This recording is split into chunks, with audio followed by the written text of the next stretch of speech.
Ameublement Tanguay en première ligne.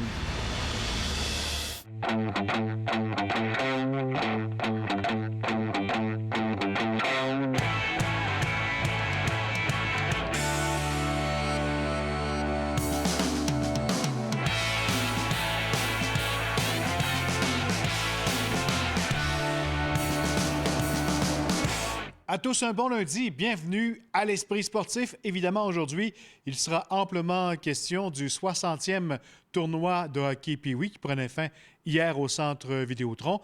C'était journée de bilan pour l'organisation, mais avant, parlons de ce qui s'est passé au cours de ce dernier week-end, entre autres les grandes finales hier avec la présence sur la glace du Centre Vidéotron de 3 équipes de la grande région de Québec.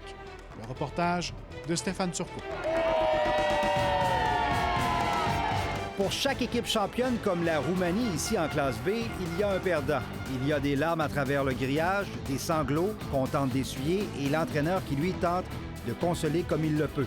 Mais pour le capitaine Émile des Seigneurs de Québec-Nord-Est, il prend la défaite du bon côté. C'est magnifique, c'est un tournoi incroyable, puis je m'en souvenir toute ma vie. C'est un bel édifice. Les joueurs de Gatineau, eux qui ont remporté la classe scolaire, ont peine encore à réaliser.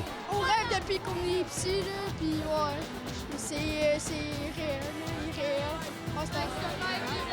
C'est vraiment le fun, c'est un rêve qui se réalise. Là.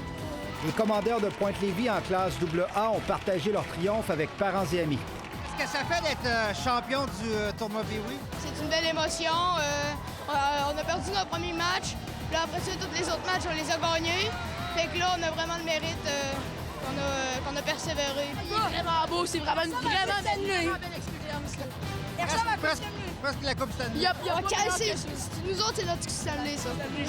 Il n'y a pas meilleur que ça. Là. Mais le match le plus attendu, c'était celui des Bleus, des Petits Nordiques. Ça n'aura pris qu'un seul but aux pionniers de Lanaudière pour vaincre les favoris de la foule 1-0. Si les joueurs étaient déçus, l'entraîneur Francis Lemieux a réuni ses joueurs sur la glace pour leur rappeler une chose. C'est plate de perdre, mais écoute, on va prendre pareil le fait qu'on se soit rendu en finale. C'est un peu plus stressé que d'habitude. Une finale de tournoi Pee-Wee, c'est rare que les personnes se rendent là. Un dernier salut à la foule avant de quitter, la tête remplie de souvenirs. Stéphane Turcot, TVA Sport, à Québec.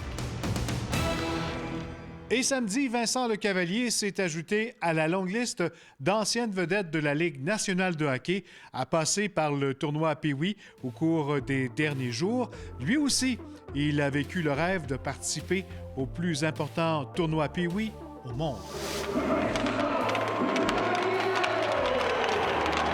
C'est en 1994 que Vincent Lecavalier avait participé au tournoi Pee-Wee. Ça avait été une courte expérience, éliminé dès le premier match, mais un souvenir impérissable. Quand tu es au Québec, puis jouer dans le tournoi Pee-Wee Québec, c'est le tournoi, puis tu t'en rappelleras ça tes jours. Là. Peut-être un jour, mon fils, je vais l'amener ici, puis ça serait le fun. Là. C'est en 2004 que Vincent Lecavalier et le Lightning de Tampa Bay avaient soulevé la Coupe Stanley. Et comme bien des observateurs, on croit que l'ancienne équipe de Vincent pourrait à nouveau répéter l'exploit en juin prochain. Bien, je pense que ça fait une couple d'années qu'il en parle de Coupe Stanley, puis il aurait pu en gagner aussi peut-être 2-3 même dans les 5 dernières années. Tout le monde y croit à Tampa, évidemment les dirigeants, les anciens joueurs regardent ça, on trouve ça incroyable, puis les partisans aussi, écoute, c'est plein, je pense, les 5 dernières années, à tous les matchs, c'est plein. Vincent Lecavalier va même jusqu'à dire que la présente édition du Lightning est supérieure à celle de 2004, qui était pourtant championne. Il y a plus de talent là, en ce moment. Là, ils ont 4 bonnes lignes, ils ont un des meilleurs gardiens défensifs, c'est sûrement le meilleur dans la ligue, puis les attaquants aussi. Même quand ils jouent pas bien, puis je suis sûr que les entraîneurs, ils pensent que les gars jouent pas bien, mais ils gagnent pareil. Le printemps s'annonce donc bien beau sous les palmiers de Tampa aux yeux de celui qui a vu son chandail retiré il y a un an. Stéphane Turcot, TVA Sport, à Québec. Et finalement, c'était journée de bilan pour l'organisation du tournoi de hockey Pee-Wee, qui peut dire mission accomplie.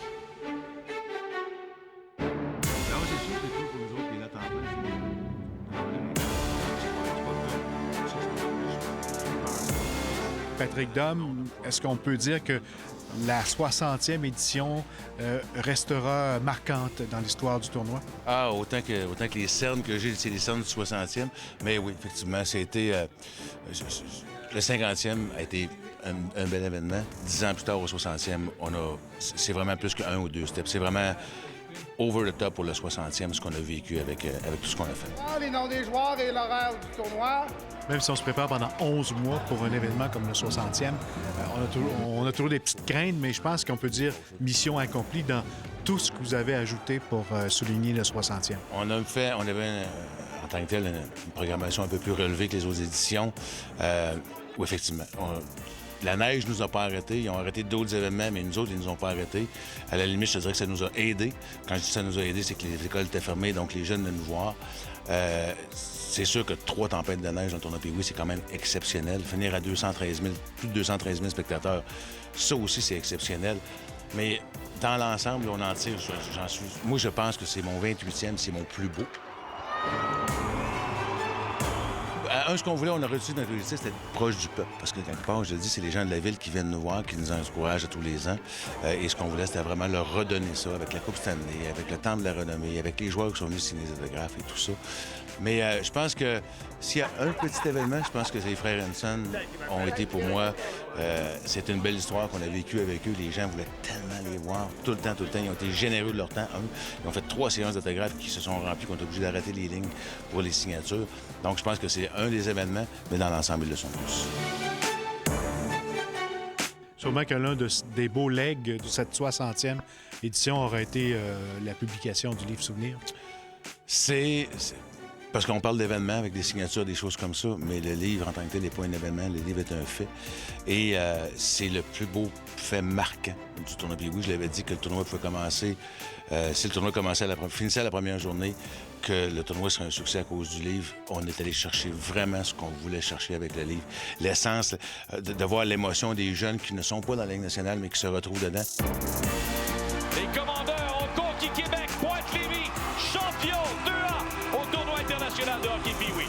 Et sur la glace également, c'était une mission accomplie des jeunes joueurs Pee-Wee. Pour les finales, 4 des 5 équipes en finale arrivaient du tournoi de la deuxième chance. C'est exceptionnel. C'est la preuve qu'il fallait le faire. On a bien fait. Je suis super content de ça. De ramener les équipes. Ça se peut que tu connaisses une mauvaise première partie, pardon. L'éclairage, la foule, le son, tout ça, c'est bon. Pas obligé des jeunes de jouer de cet âge-là, de jouer devant des foules comme ça. Toujours invaincus les Nordiques alors qu'ils ont atteint cette grande finale. Sur les 5 finales, donc 10 équipes, 6 de la province, puis 3 de la région. Ça, c'est juste du bonbon qu'on a eu. Je pense que c'est le gros karma. Donc, je pense que le karma nous a dit on s'est payé avec la neige, on va leur donner des bonnes games la dernière fin de semaine des clubs de Québec. Et d'en avoir 3 de la région, c'est juste c'est une cerise, ça seulement.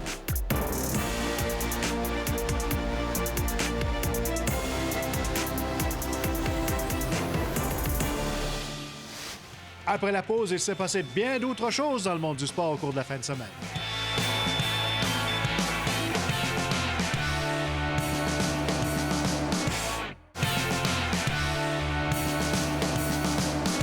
Dans l'action aujourd'hui, plusieurs performances ont retenu notre attention, mais d'abord débutons avec un moment rempli d'émotions en soccer. Le premier match du Rouge et Or soccer féminin de l'Université Laval, sans l'entraîneur-chef Elder Duarte, n'a pas été facile dimanche à Trois-Rivières. Seul entraîneur-chef dans l'histoire du programme de soccer féminin qui a vu le jour en 1995, Duarte est décédé subitement d'une crise cardiaque dans la nuit de mercredi. À l'initiative des sœurs Annabelle et Amélie Cloutier, les 11 partantes se sont présentées sur le terrain avec une rose blanche. Toutes les filles portaient un brassard noir avec les initiales HD sur leur chandail de match. Avant la rencontre, les deux équipes ont observé 1 minute de silence à sa mémoire. C'est sûr qu'on court avec les jambes molles puis le moton dans la gorge, mais on dit qu'on le fait pour Elder, fait que c'est ça qui nous a poussé à jouer tout le match puis à se défoncer pour lui. 1, 2, 3, pour Elder! L'émotion était partagée. On était fiers de porter le maillot du Rouge et Or parce que c'est lui qui a bâti cet empire-là, mais c'est sûr qu'on est triste parce que le Rouge et Or ne sera plus jamais la même chose sans lui. Hockey junior, les Remparts ont eu besoin de tous leurs petits changes pour venir à bout de la pire équipe de la LHJMQ dimanche après-midi. Un but de Philippe Kourachev à la 55e seconde de la période de prolongation aura permis aux hommes de Patrick Roy de remporter la victoire 6-5 sur le Titan à Bathurst. Kourachev a fini sa journée avec 3 points, tandis que Pierrick Dubé s'est illustré avec 2 buts. Québec mettait ainsi un terme à cette séquence de 3 parties sur la route avec une récolte de 4 points. Ils renoueront avec leurs partisans mardi soir avec la visite des puissants voltigeurs de Drummondville. En ski de fond au championnat du monde à Seefeld en Autriche, à ses derniers moments en carrière, le nombre d'occasions pour célébrer un podium diminue pour Alex Hervé. Mais heureusement qu'il y a l'invitation d'usage réservée aux 6 premiers pour participer à la cérémonie. Samedi, le Québécois a pris la 6e place à son épreuve préférée du skiathlon de 30 km des championnats du monde. Alex Hervé a déjà la tête à la défense de son titre aux 50 km qui aura lieu dimanche prochain. Au tennis, Félix Auger-Aliassime est passé tout près de mettre la main sur son premier titre de l'ATP dimanche, mais s'est finalement incliné face au Serbe de 23 ans, Laszlo Djere, en 2 manches de 6-3 et 7-5. Les 2 joueurs tentaient de remporter le premier titre de leur carrière et de mettre la main sur 500 points ATP. Auger-Aliassime quitte Rio en ayant non seulement fait sa place au top 100, mais également au top 60. En effet, à la publication du classement mondial ce lundi, le Québécois se trouve au 60e échelon, ce qui représente un bond de plus de 44 ans en une semaine. L'athlète de 18 ans est également devenu le plus jeune finaliste d'une épreuve du circuit 500 de l'ATP depuis l'instauration de cette catégorie au tournoi de 2009. La Coupe du monde de ski acrobatique qui se tenait à Tazahawako a permis au Québécois Philippe Marquis de remonter sur le podium des épreuves de boss samedi. 6e au championnat du monde de Deer Valley il y a 2 semaines, le futur retraité du ski acrobatique a récolté la médaille d'argent en terminant 2e derrière son ami et coéquipier Michael Kingsbury. La dernière fois qu'il avait mis la main sur une médaille, c'était justement à Tazahawako en 2017. Philippe Marquis et les skieurs canadiens s'envolent maintenant pour le Kazakhstan, où un autre programme double les attend pour conclure la saison. Voilà, en terminant, on vous rappelle demain soir les Remparts de Québec qui accueillent les Voltigeurs de Drummondville au Centre Vidéotron. Et l'Esprit sportif sera sur place. Bye tout le monde, à demain.